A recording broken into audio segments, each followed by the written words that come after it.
Hello there my Gummy Knights and welcome back to the Echo Chamber. Now getting back into what if Goku achieved the Ikari state. And as always we're going to be doing a quick recap before continuing on with this latest part. So on the last part of this what if, the Saiyan invasion had begun. With both Nappa and Vegeta touching down on the Earth, ready to run the ones with our entire Z team. Ready to kick ass, take names, and give the entire planet a bad case of the explosions. But of course, coming to the defense of the inhabitants was Earth's Special Forces.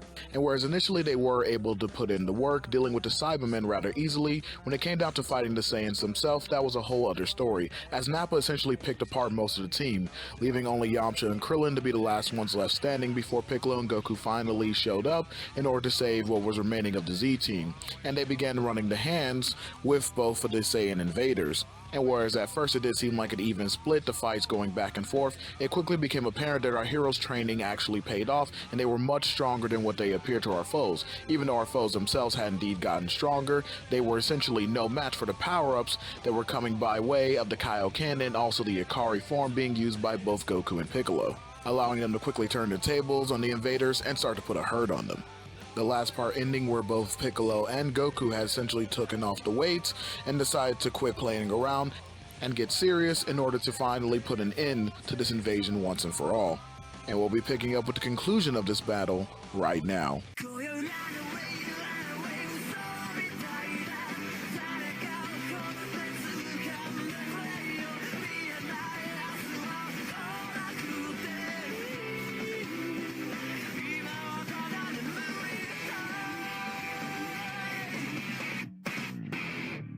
Picking back up immediately where we last left off with Piccolo standing before Nappa after just laying a hurt on him after summoning up the power of the Kaioken. Piccolo essentially tells Nappa once again that he's essentially going to finish him off right here and now, that he's no longer going to be playing any games, especially with the idea that now Goku has gotten serious, activating his Ikari state. Although he is only using a ×5, it is still more than enough to be putting the hurt on Vegeta. Piccolo figures that it's finally time to end this and that he's done playing around with Nappa. Nappa, completely looking dumbfounded and out of ideas of what to do, began to formulate a plan inside of his head, trying to come up with any sort of solution in order to deal with this. Piccolo was so much stronger than what he anticipated and that he's far beyond him, and especially with this Kaioken or whatever, Nappa has absolutely no idea as to what to do next in order to be able to stave off what seems like his inevitable end. But back with the fight between Goku and Vegeta, we see the Prince of No Saiyans completely on his knees and worn out, groveling on the ground, essentially begging God, anybody that he possibly can, to understand why is this happening to him, that he's supposed to be an elite of the elite, and that he essentially trained for this. Could he really be that strong, is what he kept thinking to himself. Could it really be that this so-called legendary Super Saiyan was that powerful? He knew of the legends and he knew of the myths, but he never thought that he would be actually facing one today. And considering what he was always told growing up, he thought that it would be him, given that his elite blood, the blood of a noble prince, should be the one, if anybody, to obtain such a legendary state of form. But the fact that it was given to a low class, someone who was nothing more than a piece of trash at birth, and sent off to go conquer some dead water planet that nobody would actually give a shit about. Vegeta couldn't even begin to start to fathom the idea as to what was going on. It was like a nightmare. This was like standing against Frieza at his peak of power. And even then, Vegeta thought to himself that this would be his inevitable end. Goku began to walk closer to him, bearing down on him. Vegeta could still feel the intense pressure and heat of his angry glare. That immense pressure that Vegeta was feeling continued to force him to his knees, not even allowing him to lift his head to look at the menace that was now being presented before him. But Vegeta, still wanting to save face and hold on to whatever last bit of pride that he had, decided to go for another desperate gamble, essentially blasting off towards the sky, channeling every ounce of willpower that he had left in order to do so, getting high up into the air and starting to formulate one of his most powerful techniques, the Gun, essentially yelling down to Goku, or Kakarot as he would be called, him, to dodge this next attack, but that if he did, just know that the entire planet and that everyone else that he knew and loved would be obliterated. Of course, Goku stood there in silence, just merely looking up at Vegeta with an uninterested glare, basically telling Vegeta that he was absolutely worthless. Vegeta could pick up on this, and it only made him angrier, as he charged up the attack even more before shouting Gun fire. But Goku didn't formulate a Kamehameha as you would see naturally within canon. Instead, Goku simply held out one hand, and as the attack got closer and closer, within the next few feet, before it actually touched or made contact with his hand, Goku was able to stop it with sheer force of of will, essentially creating a type of barrier around it, and in which point Goku used that barrier to actually grab the key and manipulate it itself, spinning around before throwing the key attack back at Vegeta, redirecting it towards him. Vegeta couldn't believe it. His attack had been completely taken over by Goku.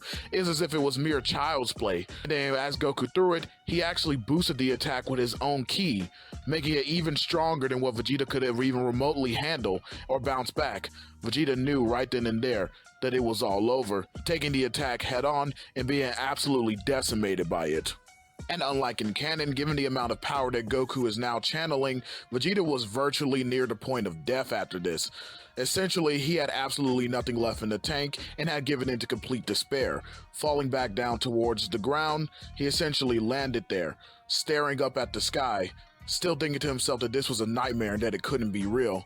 Vegeta just laid there, accepting his inevitable defeat, realizing that all of his frustration, that all of his anger, that all of his pride amounted to absolutely nothing, and that this would be the end, dying on some nameless rock without ever having really achieved anything in his life. At least in regards to his goals. He couldn't even defeat Frieza, and he lost to a low class. But on top of that, he wasn't even the legendary Super Saiyan. It was that very same low class who now had him completely at his mercy. But the end that Vegeta was expecting would never come, as rather than ending his foe immediately, Goku ended up powering down. This was shocking to Vegeta, and with the last bit of strength that he had, he essentially asked Goku why. Why would he spare him? Why wasn't he finishing the job? Isn't he supposed to be the legendary Super Saiyan, the almighty bloodthirsty warrior who kills without mercy, who slaughters everyone in his path without remorse? Vegeta's words did ultimately strike a chord with Goku, but not necessarily the whole Super Saiyan thing, as Goku had no idea what that was. But it was the latter part of his response that really did touch a chord with him, Goku remembering exactly what happened back when he slaughtered Raditz. As keep in mind, Goku's philosophy hasn't necessarily changed here. The idea that he will not kill without reason. Basically in the sense that if he can quote unquote give his opponent the opportunity to change their ways, especially after they've been defeated, that he would rather try to take that path versus killing them. And then on a personal note, he never wanted to feel like that again, as despite all of Goku's training in order to gain control, which is exactly why he was training to gain control in the first place, was essentially because of what happened, and how he still felt some sense of unease, how he still felt some sense of trauma from exactly what happened when he lost control and when he became a wild beast. While pondering these thoughts in his head, he actually begins to explain his philosophy to Vegeta, essentially telling him as to what happened, and being vulnerable towards him, expressing the idea as to why he wouldn't just want to needlessly kill him. Vegeta couldn't believe what he was hearing. He couldn't believe that this so-called legendary Super Saiyan was somebody who was so ruthless, so callous, so efficient in his amount of destruction that he could wield, the amount of power that he could unleash, but yet was so gentle that he wouldn't even hurt a fly. Hearing Goku's words sparked a fury in him shouting and cursing at Goku, essentially calling him a coward and calling him pathetic, saying that he's no Super Saiyan, that he's not even worth being called a Saiyan at all. With Goku's only response being that maybe he's right, but that's not the way that Goku exactly sees it. The way that he posits the idea is that he is indeed a Saiyan, but he's a Saiyan that was raised on Earth, acknowledging that yes, he does wield great destructive power, but that he has an even greater responsibility to protect those that he loves, to protect the planet that raised him, that didn't turn its back on him when he could have been, like Vegeta, someone vicious and ruthless, without remorse, who did not care about anything more than the next fight, willing to destroy countless innocents for meaningless pleasure. Telling Vegeta that he was thankful for coming to this planet, and that it did change him in the way that he was, and that it changed him from the way that he could have been, and how it shaped him into the man that he is, expressing to him that it is not weakness to value life, and that killing innocents is wrong, because he knows that deep down, anybody who would hurt the innocent is just scared that one day that a bigger fish would come and do the same to them, that they would be the helpless child, massacred by someone that couldn't give a damn about anything but mass slaughter, but saying that he isn't like that, and that in fact he wants to impart this lesson to Vegeta, the idea that yes, there is a bigger fish, and there always will be a bigger fish, and that it can help you grow stronger, to learn from it. But in this case, rather than seek your absolute destruction, this fish is giving him a chance to reflect, learn, and grow from his mistakes, giving him a chance to become a better man. Vegeta's eyes widened. He was completely enraged now, gritting his teeth so hard that his gums began to bleed, basically forcing himself to sit up so he can shout at Goku again, essentially calling him selfish, saying that he was a Saiyan just like him, that was absolutely nonsense what he was speaking, expressing the idea that such attachments are foolishness, and that he needs nothing but his own strength, him screaming once again that Goku was a fool, saying that he was too naive to take on any real monsters, any real threats, given the fact that they would never be swayed by such pitiful words, screaming at him once again that with such a naive outlook on life, there was no way that he can be considered the legendary Super Saiyan, let alone a Saiyan of any kind, expressing that it was ignorant for him to believe that he even had an iota of pride about the strength that he was given, strength that should only belong to the noble elites, the true royals, with the birthright, status, and pride of a warrior to match. But Goku just sighed in frustration, more so in disappointment, closing his eyes before opening them again and looking towards Vegeta, shaking his head, expressing the idea that he can only hope that one day he learns this lesson. But we transition back over to Piccolo and Nappa, but going back a few moments before the end of the fight between Goku and Vegeta. And we see Nappa once again sweating profusely, thinking of a way to try to get out of this situation, trying to ponder any idea or plan or battle strategy that he could come up with, but Piccolo would not be giving him that chance as he smiled menacingly before shouting, "Kaioken times 3!"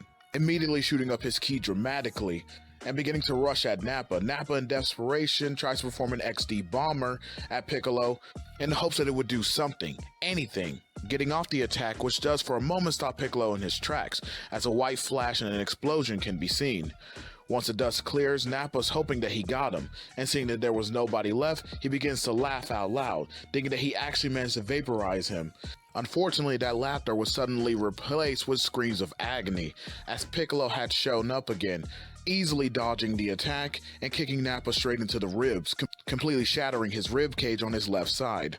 Nappa grabbed onto that side in extreme pain, falling to his knees, but like I said, Piccolo would not give him a chance for reprieve, before kicking him straight into the chin, launching him upwards, before slamming him back down once again into the ground.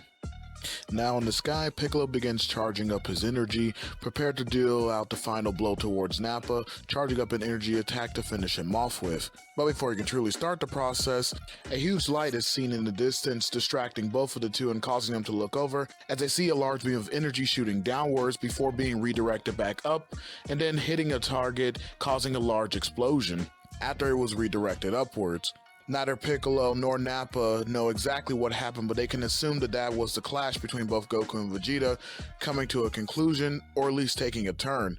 But the distraction was enough for one of our fighters who had still been remaining to come out of hiding to try to use the technique to end Nappa once and for all. This being none other than Krillin, who had come out with the Kienzan. Had he not shouted the attack, he might have actually caught Nappa off guard and finally finished him. But unfortunately, Nappa regained his senses just in time in order to be able to dodge the attack, with Krillin shouting "damn it" before looking towards Nappa's direction, along with Yamcha jumping in trying to hit Nappa with a wolf fang fist, but this is where Nappa smiles deviously, realizing he had a golden opportunity. Rushing forward with the last bit of his energy, he knocks Yamcha out of the way. Given the fact that they are both severely injured, Nappa would still be the stronger of the two, immediately rushing over with his speed in order to catch Krillin off guard and placing him in a grip and a chokehold, shouting up towards Piccolo, who had now regained his senses as well, looking down towards Nappa after he shouted up to him to try and get his attention. Piccolo grits his teeth in anger and frustration, seeing that the situation has now gone sideways, because Nappa is threatening to kill Krillin if Piccolo doesn't surrender. Piccolo does reluctantly descend towards the ground, basically looking over to Nappa and agreeing to the idea of surrender. But little did Nappa know this was actually a part of Piccolo's plan, recognizing now that the only way that he was going to succeed was by allowing for a sacrifice to happen, given the fact that Piccolo knew that even if he did try to go up into a Kaioken, that it wouldn't be a guarantee, considering that Nappa was mere moments from snapping Krillin's neck. And so with that, Piccolo formulated a plan in his mind, subtly gathering up the energy that he had started while he was still up in the sky and continue gathering it into 2 fingers, as he slowly began to approach Nappa, looking as though he was actually surrendering. Since Nappa could not sense energy, he did not know what Piccolo was doing, not feeling the ki building up into his 2 fingers, laughing maniacally, finally thinking that he's won. And so while he approached, he quickly sets up a telepathic link with Krillin, basically informing him of the situation and that what he's going to have to do. Piccolo asking for Krillin's forgiveness, with Krillin letting him know that he can do what he had to do, that it was entirely okay, that no matter what, he had to avenge his friends and stop this monster. And with that, Piccolo takes a moment to steel himself before stopping dead in his tracks, confusing Nappa for just a second, but that was all the second that he needed. Finally showing what he had been doing, he shouts out in quick succession, Mankako Sapo, before firing the special beam cannon straight through both Krillin and Nappa, practically hitting the two in an instant before Nappa had time to react, killing both of them instantly. Yamcha was completely in shock before crying out for his best friend, screaming Krillin's name in anguish. Piccolo himself had a somber look upon his face, but recognized that he did what had to be done. And not long after that, Goku showed up as well, having only seen the last part of the exchange. He walked over to Piccolo, with Piccolo apologizing, saying that he was sorry but he did what he had to do. Goku walked over to him and just grabbed onto his shoulder, telling him that he understood. The two couldn't dwell on it too much, as Piccolo was the first to notice as a space pod in the distance came down, and as quickly as it came down is as quickly as it left, with Goku explaining what happened over there in regards to that situation with him and Vegeta. Whereas Piccolo didn't necessarily agree with Goku's reasoning entirely, he understood where he was coming from, the two men going over to Yamcha to help aid him and give him some medical attention. Luckily for Yamcha, there were indeed centipedes on hand, which basically healed him up right away. Sometime later, we see the group at Kame House, along with a few others like Master Roshi, Bulma, and even Kami. The group sit around and discuss the recent events that has transpired, positing the question as to where do they go from here, because whereas most of the people who died on the battlefield can be brought back with Earth's Dragon Balls, and considering that both Kami and Piccolo are still alive, this wouldn't be necessarily a problem, but people like Chaozu and Krillin have already died once and therefore can't be brought back anymore, through the means of Earth's Dragon Balls. Eventually, Piccolo chimes in with the solution of using the Namekian Dragon Ball, with everyone being aghast as to what he was talking about.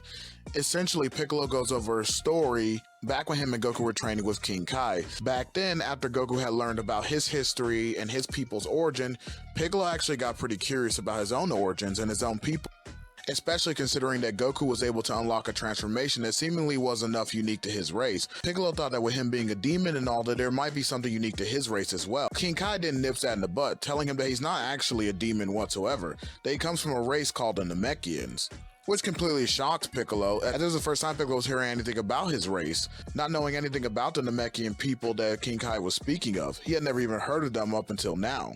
And so just like for Goku, King Kai goes over the rundown of Piccolo's entire race and it's them, as far as his knowledge goes in regards to them. With Piccolo being fascinated by what he heard, back in the present, he essentially exclaims the idea that it must be possible that other Namekians would have created Dragon Balls just like Han, and that it was a bit of a long shot, but that it was worth a try to see whether or not if they could use the Dragon Balls to perhaps bring both Krillin and Chaozu back to life. Both Goku and Yamcha get excited at the news, but that's when Bulma chimes in saying, "Wait, how do you guys plan on getting there?" Expressing the idea that before today they had never even heard of Namek, let alone know where Namek is. The group does look saddened a little bit as their expressions become sunken in, with Goku saying that that was true, but that it wouldn't matter as long as they can get some sort of directions towards Namek, then perhaps they can use instant transmission to get there. But that's when the voice on high comes down speaking to them, and it's none other than King Kai, expressing the idea that that may not be possible, given the fact that they just learned the instant transmission and they're not as well versed with it as somebody like him would be, or even the originators of the technique, that of course being the people of Yardrat. Both Goku and Piccolo gain a sour expression on their face, but King Kai lets them know that not all hope is lost, as he can at least provide the coordinates in order for them to be able to get to Namek. With Goku chime in, that still doesn't clear up the problem of how they get there, with Bulma finally perking up once more, saying that she would find a way, essentially saying that she would get started on working on a ship that could potentially take them there, pointing out that she already had an idea as to where she would get the necessary materials, and thanks King Kai for helping them out with directions, saying that it would help them out tremendously in regards to programming the ship to take them where they needed. Yamcha runs over, hugging Bulma and giving her a kiss on the cheek, calling her the best girlfriend ever. This does make her blush a little bit before she playfully pushes Yamcha away. And so with everyone's excitement renewed, everyone gets to work. They want to go ahead and get the priorities out the way, so that means Kami does indeed gather up the Dragon Balls and wish everyone back to life who he can. This of course ends up restoring both Tien and Yajirobe, who do indeed get the rundown as to what has happened. Understanding what the plan is, they're entirely on board, with Tien electing himself to go on the mission to Namek with the rest of the group. However, Yajirobe does choose to stay behind. Everyone does get his reluctance and says that there's no hard feelings. The more good news will come from Bulma, who informs the group that they actually have one of the same ships that were still left, that it was currently in custody, and that she was going to acquire the ship so that way they can use its schematics and blueprints in order to build them, hopefully a much larger variant, expressing the idea that it was a ship that was built for space travel and would help them greatly in not only advancing their own space travel capabilities, but also getting the group over to Namek. Unfortunately, this wasn't as good as news as they thought they were, as when Bulma tried pressing on the remote control in order to activate the ship to see if they can get it to fly, it actually ended up blowing up, which ended up causing somewhat of a meltdown among the group, thinking like what were they going to do now? But the group is not entirely out of hope, as Kami comes bearing more good news about a potential solution, and the group does end up acquiring the old Namekian spaceship that Kami came into Earth in, with Bulma and her father getting to work right away, re-outfitting the ship for use. Kami also apologized, basically saying that he actually had the opportunity to wish everyone back to life, given the fact that he could have actually upgraded the Dragon Balls, but it was something that actually slipped his mind, and now that the Dragon Balls were inactive for a year, there was really no use dwelling on it now. Piccolo is the only one who gives him a real mouthful about it, but everyone else kind of lets it go, understanding that it was probably just one of those old man mistakes. And so with all that being said, some more time passes after the fact, with the group learning that it's going to take about 6 months for the ship to be prepared for them to be able to travel in, and that Bulma was adding in some special things that can probably help them train and grow even stronger. The group was a little bit disappointed by this, but they're ultimately okay with it. And King Kai even chimes in to help mold things over by expressing the idea that he's training both Krillin and Chaozu as we speak, essentially saying that he will continue to take care of them until it's time for them to get revived. And so that leaves us with the waiting game as Bulma continues to prepare the ship. And with that, we'll be leaving off with this part right here.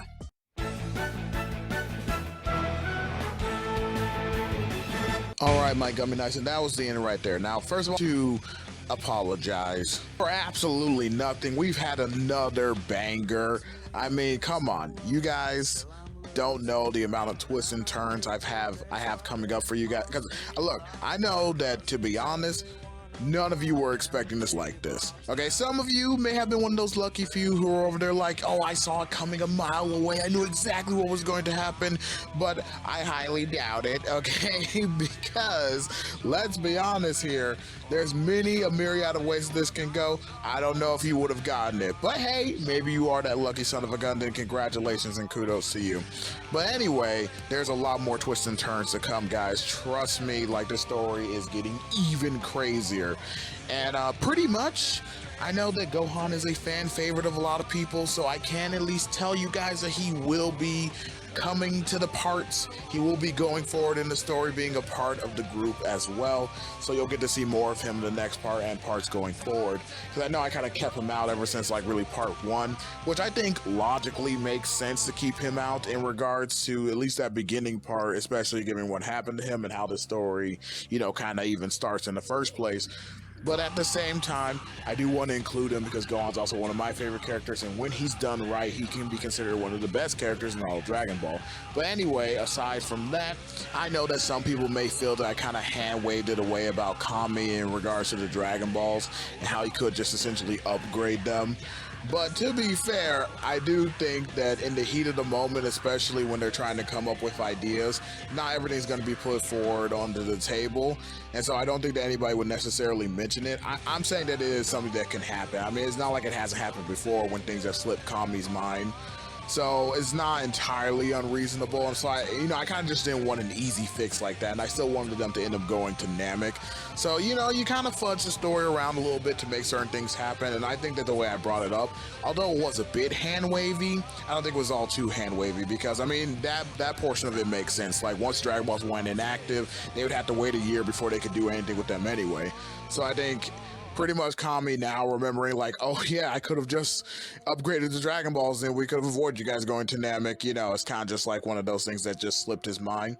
And it's the same thing like with the instant transmission, because we do see in like filler and stuff like that with Goku being able to go there. But keep in mind, that Goku is like upgraded Super Saiyan. He's at Super Saiyan stage 4. He's much stronger than even this Goku and this What If is right now. Like, he's still way stronger than that Goku and way more experienced with using instant transmission, considering that he's basically had so much more time to get experience with it and use it and learn about it, especially when he was training with Gohan the Highball Time Taper and focusing on learning more techniques or refining his existing techniques. And given the fact that he would have been able to sense large distances as well and has had enough experience with Namekians to kind of like know their energy and to distinct it a little bit, you can kind of understand. But here, I don't think necessarily it's all too hand wavy away, because I think that that kind of like makes sense. And it's not, you know, it's not like King Kai was saying that wasn't a possibility. He just said basically that he don't think that that was a good idea to try out because it probably wouldn't work, given that they're not as experienced and they probably wouldn't be able to pick up on the energy. But hell, he still comes through with the coordinates, and so of course they still get it that way to, you know, be able to go to Namek. And for those people who may be a bit sad that Yajirobe's not coming along with the group, I mean, to be fair, I don't really know what to tell you on that one. I mean, it's Yajirobe. And whereas I did make him important in my last big What If, I don't necessarily see it going the same way every time. Like, it's not gonna, I don't want to make like it be a trope or cliche that suddenly because, you know, they're one way in this What If means they had to be the way in another What If. Like, he is stronger than he was in canon here, but you know, it's not like that's really gonna all too matter, especially because he died. So, and Yajirobe's always been about self-preservation and not wanting to die, so I don't think that he would just simply want to just go because of that or jump right in because of that. So, probably not going to really include him, but when we get back to Earth, maybe he can, quote-unquote, you know, have a little bit more to do with the story. But other than that, yeah, I don't really see him going to Namek in this case. And to address another thing in regards to the whole did Krillin have to die, you could argue it both ways, that it wasn't necessarily necessary given what the Kaioken is and what it can do. But even in the moments, like, because people may try to bring up the whole idea that, you know, Goku caught up to Nappa, but keep in mind, Goku was already in pursuit, and he wasn't that far away from Nappa. He just knew that he wouldn't make it in time at the last split second before Nappa, you know, could unleash his attack. And so that's what he wanted to avoid it. But this is not the same case here, where Nappa basically has Krillin dead left to right. Like, keep in mind, Nappa in the original hadn't reached Krillin and Gohan yet, but here he actually has Krillin. And so Piccolo would have sat there charging up the Kaioken, and then guess what? Nappa would have done what exactly? He would have snapped Krillin's neck, and that would have defeated the whole purpose. So whereas I guess you could argue that given how fast the Kaioken is, Piccolo could get over there, I really don't see him getting over there before Nappa just straight up kills him. And I don't think Nappa's that stupid. I know he's not the smartest fighter, but I don't think he's that stupid to where he would just be like, oh, he sees the red aura again. Keep in mind, that just kicked his ass. When Piccolo used that red aura and charged up to Kaioken, he literally just got his ass kicked by it. So he's not going to sit there and just let Piccolo get it off. And he knows about that. And he's pretty much squeezing the life out of Krillin. Is Ray just like 1 second away from popping. So even if Piccolo is fast enough, I'm not necessarily disagreeing with that. I'm just saying that the amount of time it would take him to get in position to do everything he needed to before he can get to Nappa would have defeated the purpose, because most likely Krillin would have ended up dead. And so it was really the only option. And I kind of want to pay homage because we didn't use it, because Raditz died in an entirely different way pretty much in the first part. So I kind of wanted to, you know, use that a little bit. Except, you know, Krillin's not putting Nappa in the full Nelson, but he does still contribute to the whole idea of, you know, getting him killed. And we get to see the special beam cannon essentially go through two people, you know, just like in, you know, canon. So I thought that was a nice little homage to that scene. Anyway, I'm pretty sure that that's it for everything I need to address. I hope you guys really did enjoy. Of course, like, favorite, subscribe, send it all around, and I will catch you guys in the next one. Peace. To all my Gummy Knights, new and old, just remember, this is a man's world, but it would be nothing without his brain and his bronze. And lying is indeed the most fun that a woman can have without taking off her clothes. Good night.